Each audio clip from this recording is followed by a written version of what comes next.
revenons donc à notre VIH, notre action du VIH, et on va conclure. Alors, le microbe responsable du sida, vous l'avez vu, c'est un virus appelé VIH. Il prolifère en parasitant les lymphocytes T4, comme vous voyez ici, qui sont considérés comme les cellules principales de la réponse des réponses immunitaires spécifiques humorales et cellulaires. Finalement, donc, je répète encore, si nous n'avons plus de T4, on n'a plus de réponse immunitaire ni humorale ni cellulaire. Alors, revenons, donc on va poursuivre notre étude pour voir quelle est l'évolution de la maladie.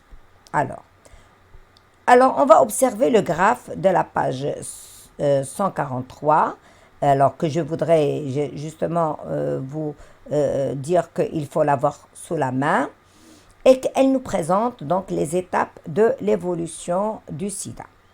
Alors, nous avons, donc dans ce document, il est très important. Il est un petit peu compliqué, mais vous allez voir, il va devenir tout à fait simple.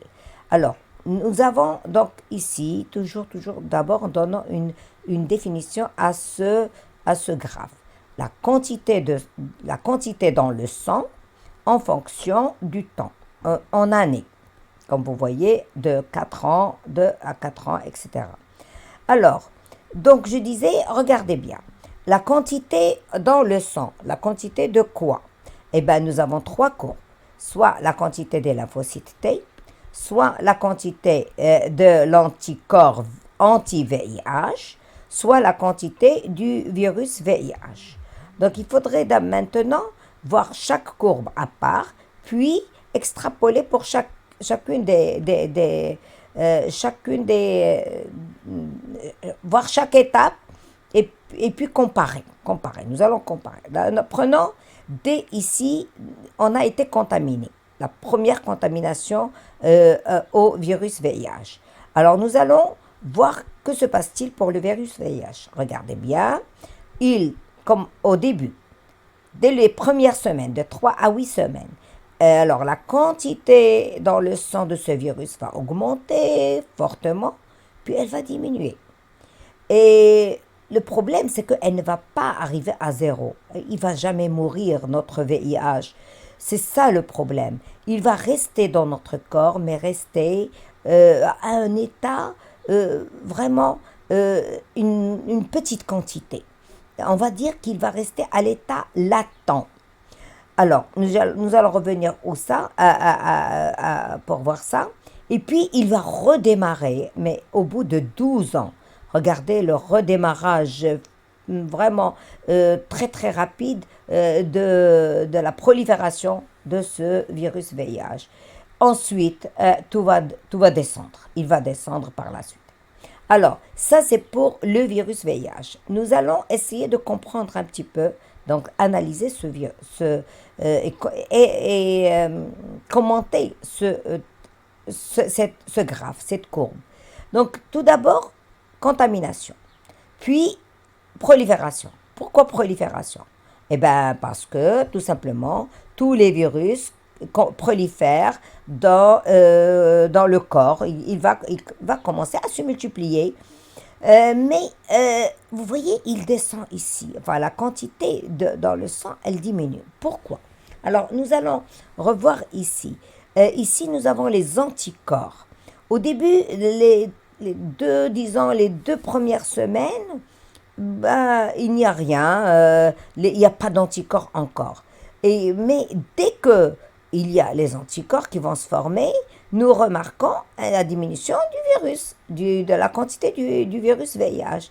Eh bien, c'est très, très, très simple.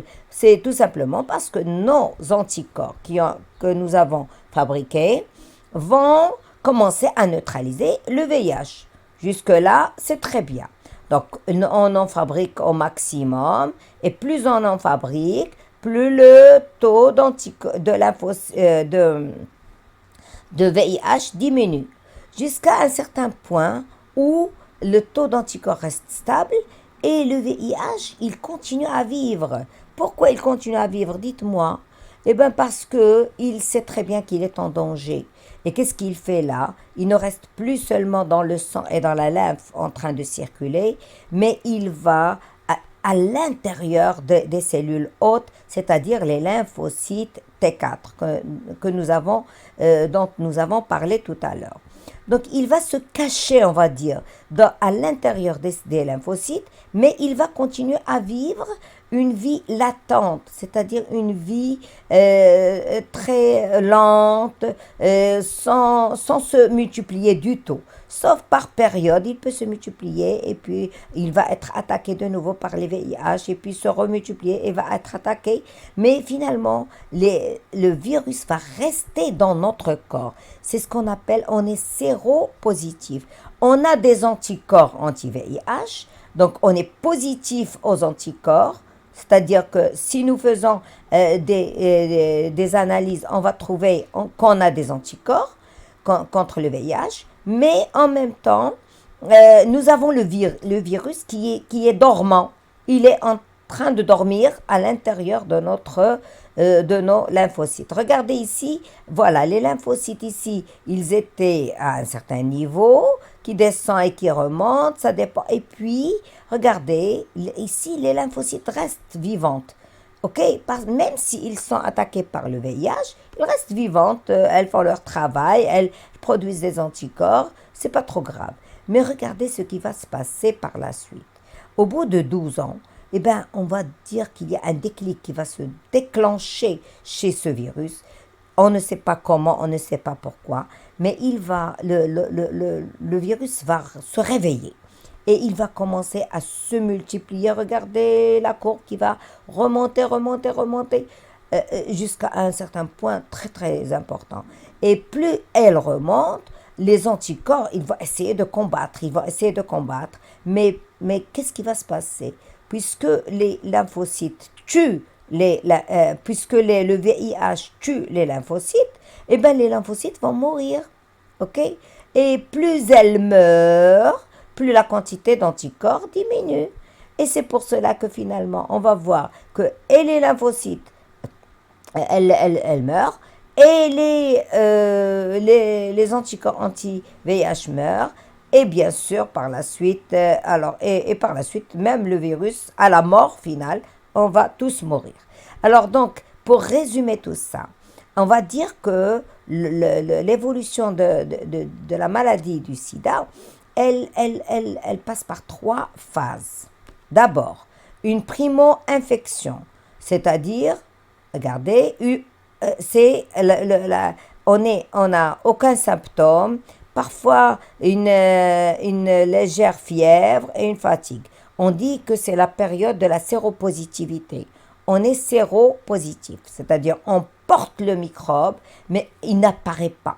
C'est comme maintenant, on en a parlé même au coronavirus. Il y a plein de personnes qui peuvent porter le virus pendant 14 ou 15 jours ou même plus, et sans avoir rien, sans avoir aucun signe.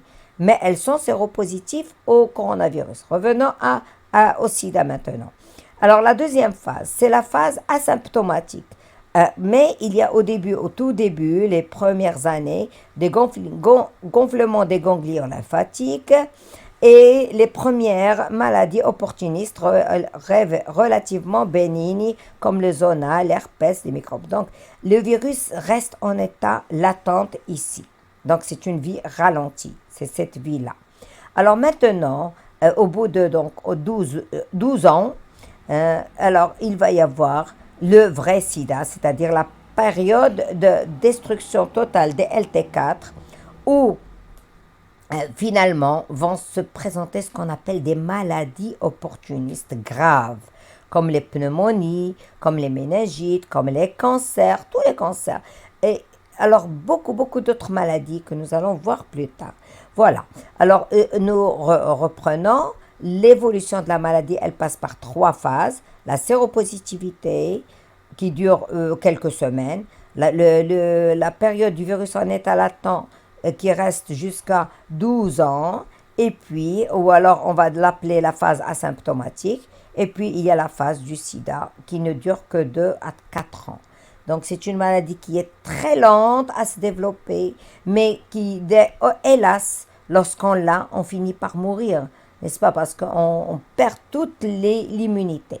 Alors, je vais m'arrêter là et je vais revenir plus tard.